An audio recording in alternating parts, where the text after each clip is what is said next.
प्रिय विद्यार्थियों नमस्कार। आज हम पैसिव वॉइस में इम्पेरेटिव सेंटेंस से जो होते हैं उनके पैसिव वॉइस किस प्रकार से बनाए जाते हैं इस बात पे चर्चा करेंगे। तो चलते हैं पैसिव वॉइस की तरफ। इम्पेरेटिव सेंटेंस हो गए पैसिव वॉइस। विद्यार्थियों, इम्पेरेटिव सेंटेंस कौन से सेंटेंस होते हैं? इम्पेरेटिव सेंटेंस का हिंदी अर्थ होता है आदेशात्मक वाक्य, यानी ऐसे सेंटेंस है जिसमें आदेश किया जाता हो, ऑर्डर किया जाता हो या फिर रिक्वेस्ट की जाती हो, प्रार्थना की जाती हो किसी चीज़ को लाने के लिए, ले जाने के लिए, किसी कार्य को करने के लिए, इस प्रकार से। तो ऐसे सेंटेंसों का जो भाव है, ऐसे भाव रखने वाले जो सेंटेंस हैं उनको हम आदेशात्मक वाक्य बोलते हैं और अंग्रेजी में इनको बोला जाता है इम्पेरेटिव सेंटेंस। इनका जो स्ट्रक्चर है वो सबसे पहले हम देख लेते हैं। इनका स्ट्रक्चर होता है सबसे पहले वर्ब की फर्स्ट फॉर्म और उसके बाद में ऑब्जेक्ट होता है और उसके बाद में अदर वर्ड, बहुत सारे अन्य शब्द सेंटेंस के अंदर जुड़े होते हैं। ऐसा स्ट्रक्चर हमें देखने को मिलता है, यानी वर्ब की फर्स्ट फॉर्म से शुरू होगा।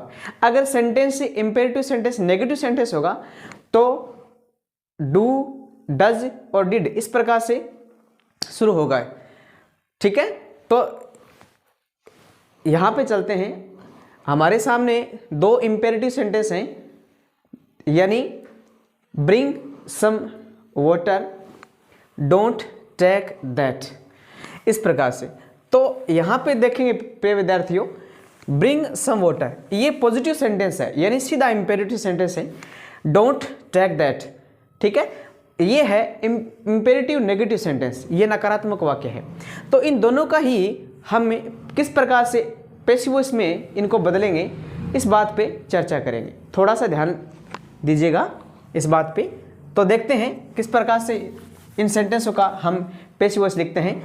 कोई भी इंपेरेटिव सेंटेंस हो, यानी आदेश या किसी कार्य को किए जाना या फिर उसको प्रार्थना के रूप में बोला जाता है, ऑर्डर के रूप में बोला जाता है, रिक्वेस्ट के रूप में बोला जाता है, तो इसका स्ट्रक्चर पे विद्यार्थियों ये रहता है। लेट लगाएंगे, लेट लिख करके इसके बाद में हमें पता ही है सब्जेक्ट नहीं है तो हम ऑब्जेक्ट को फिर सब्जेक्ट बनाएंगे। तो ये जो ऑब्जेक्ट है इसको सब्जेक्ट बनाएंगे।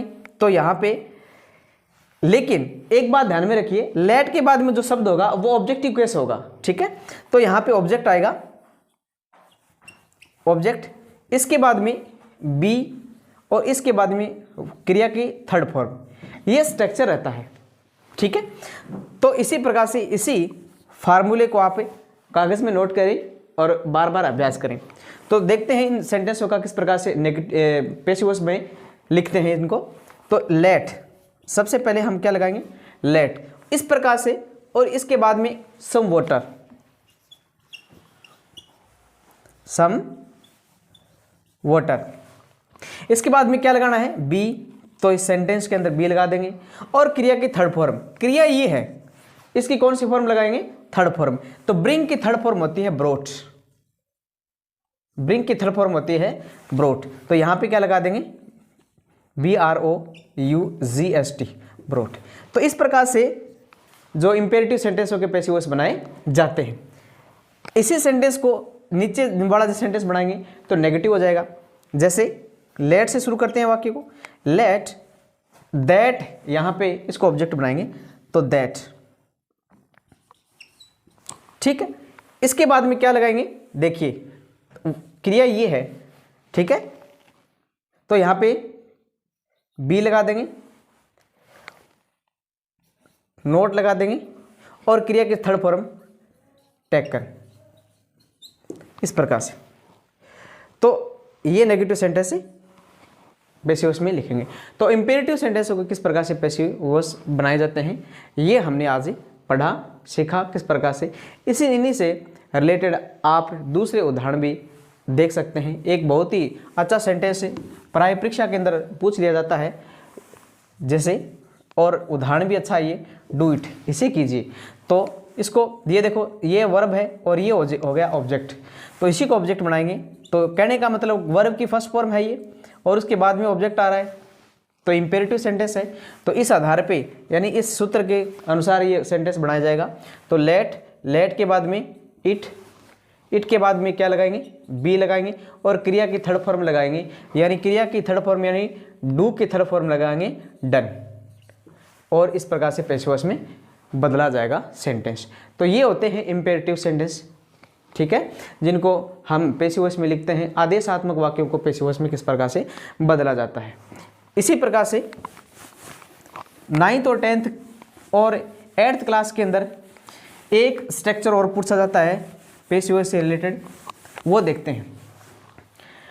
यानी कुछ इंपेरेटिव सेंटेंस के अंदर है काइंडली और प्लीज। काइंडली और प्लीज का बहुत ज़्यादा प्रयोग किया जाता है। यानी काइंडली और प्लीज, कृपया, काइंडली प्लीज वाले जो सेंटेंस हैं उनके पैसिव वॉइस किस प्रकार से बनाएं, हम इसका थोड़ा सा इस बात पे चर्चा करेंगे। तो 9th और 10th के अंदर इसी लेवल पे पैसिव वॉइस का जो टॉपिक है वो पूछा जाता है। अगर सरल से हैं, 2-2 से 4-4 उदाहरण दे करके हमने बातचीत की है इस विषय के अंदर, तो आप क्लियरली इसको हम यूज़ कर सकते हैं। बार बार ऐसे ही उदाहरण को देख करके बहुत सारे प्रश्न बैंक आते हैं, उसमें उदाहरण ले सकते हो आप, और बढ़ाने का बार बार अभ्यास कीजिए। सूत्र यही रहेंगे, इसी लेवल तक 9th और 10th और 8th क्लास के अंदर पैसिव वॉइस पूछा जाता है, ज़्यादा हार्ड नहीं पूछा जाता है। तो यहाँ पे इनके प्लीज़ और काइंडली वाले जो सेंटेंस हैं उनके उदाहरण लेते हैं। तो लिखते हैं प्लीज़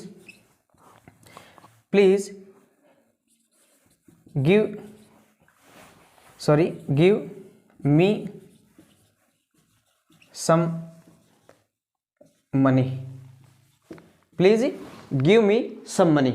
तो ये प्लीज और काइंडली वाला जो सेंटेंस है, यानी इसके साथ में काइंडली भी जुड़ सकता था इस तरीके से।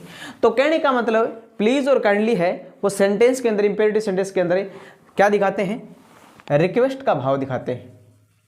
रिक्वेस्ट को हिंदी में क्या बोलते हैं, प्रार्थना।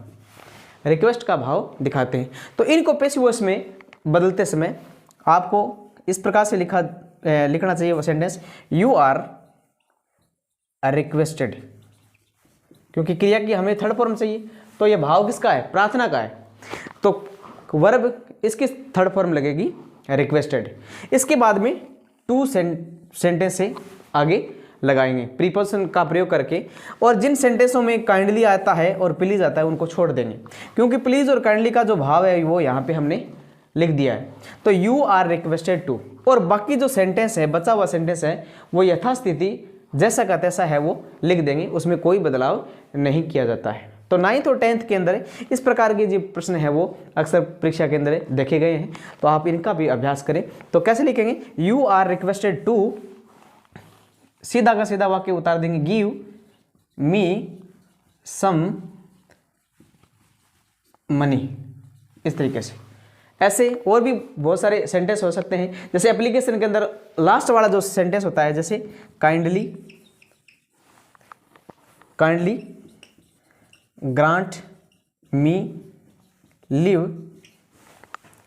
फॉर 2 days, इस प्रकार का जो सेंटेंस है वो छोटे बच्चे 6ठी 7वीं 8th क्लास के अंदर जो एप्लीकेशन है उसके अंदर लिखते हैं। तो ये सेंटेंस कौन सा है, ये सेंटेंस है इंपेरेटिव सेंटेंस, यानी आदेशात्मक वाक्य, ठीक है, जिनके अंदर ऐसे भी आदेशात्मक वाक्य होता है, लेकिन इसके अंदर रिक्वेस्ट का भाव भी होता है, इस प्रकार से नाम दिया गया। तो काइंडली को छोड़ देंगे, प्लीज और काइंडली को छोड़ा जाता है इंपेरेटिव सेंटेंस के अंदर, ऐसे सेंटेंसों के अंदर, और हमें पैसिव वॉइस के अंदर इस प्रकार से लिखेंगे, बदला जाएगा। तो यू आर रिक्वेस्टेड, क्योंकि काइंडली इसमें रिक्वेस्ट का भाव है, तो रिक्वेस्टेड है, और टू लगा करके, और पूरा का पूरा जो सेंटेंस है वो आगे यहाँ पे हम लिख देंगे, grant me leave for 2 days, इस तरीके से। तो ये सारे के सारे ऐसे सेंटेंस। तो इंपेरेटिव सेंटेंस का जो लेवल है वो इसी तरीके लेवल तक 9th और 10th और 8th क्लास के अंदर परीक्षा के अंदर पूछा जाता है। इससे रिलेटेड सेंटेंस आपको मिले कहीं पर भी, तो आप इन नियमों के ऊपर सटीक बिठा करके और आपको ज़्यादा से ज़्यादा अभ्यास करना चाहिए। वीडियो को लाइक कीजिए, शेयर कीजिए, चैनल को सब्सक्राइब कीजिए। Thank you for watching.